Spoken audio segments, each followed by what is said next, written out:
Good morning. It's Saturday, May 6th. I'm NASA's Gary Jordan. What you just heard was confirmation from the crew on board the Dragon Endeavour spacecraft, as well as inside the International Space Station here on the ground in Mission Control, Houston, and the teams over in Hawthorne in SpaceX. All teams are go for undocking the Dragon Endeavour today and for a port relocation maneuver. You're looking at a live view of Dragon Endeavour on the Zenith port as we await the departure from this docking port on the International Space Station to another. In other words, what we refer to as a port relocation.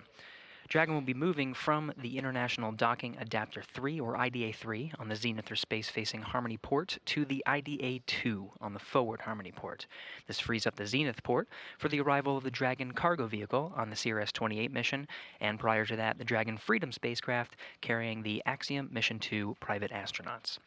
We expect Dragon to push away from the space station with NASA astronaut Steve Bowen and Woody Hoberg, Emirati astronaut Sultan Al-Niyadi, and Roscosmos cosmonaut Andrei Fedyaev on board at 6:10 a.m. Central Time.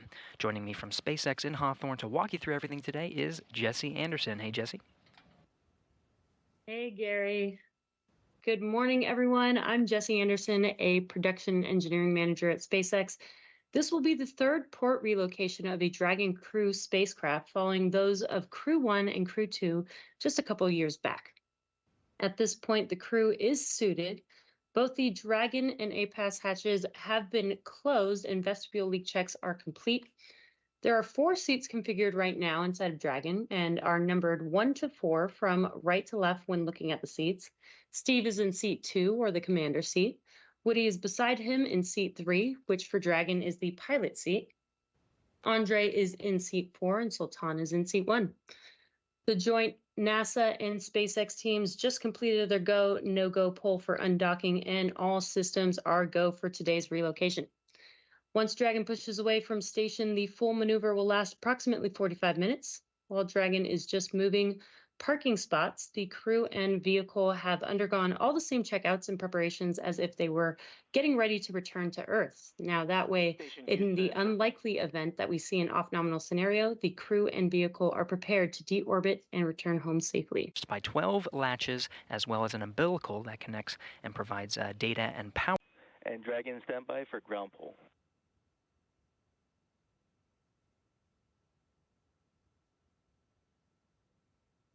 Copy.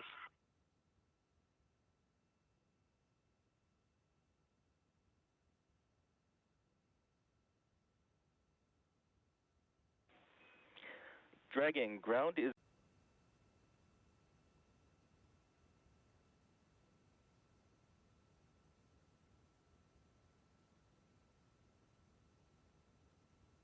As Dragon is slowly approaching, we did hear a call for a crew hands-off point. That is where the spacecraft, when it's about 2 meters away from the docking port, and that means that any aborts need to be initiated by Dragon's flight computer after that point rather than by the crew. Then the vehicle will stand by for initial contact and capture, and then will be followed by a series of events to hard dock Dragon to the new port. That's right, Jesse, and you can see that docking ring is extended. We'll report the docking time at the time of physical contact and a confirmation of a soft dock inside 5 meters. Copy, 5 meters.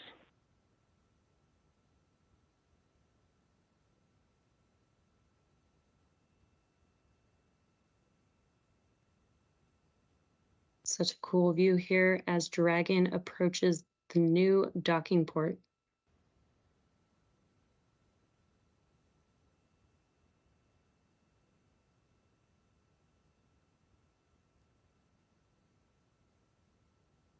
Three meters in closing.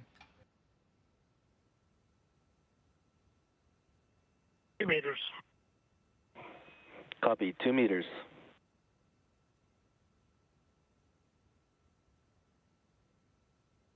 Two meters, chop, or crew hands-off point. 1 meter. Copy, 1 meter.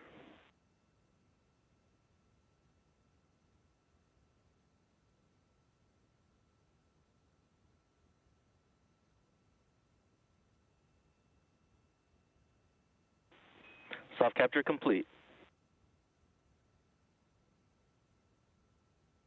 Dragon copies and concurs. That docking time is 7:01 a.m. Central Time. Dragon and station at the time of docking were 262 statute miles off the east coast of the United States, just off the coast of South Carolina.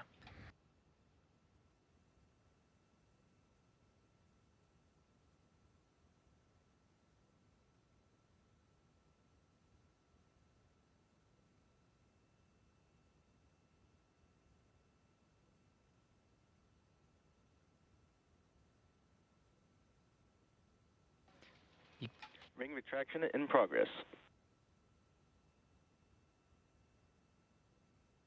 Dragon copies, see the same.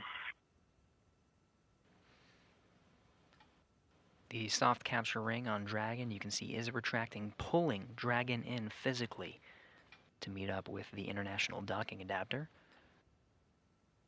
This maneuver sets Dragon up to position itself in such a way to start the hard capture sequence.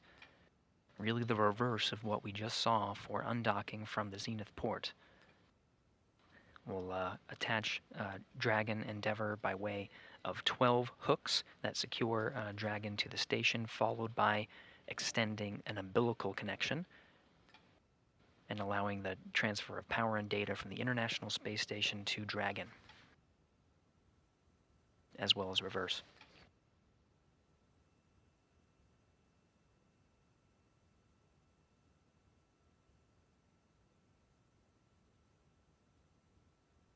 Hours before the hatches are back open.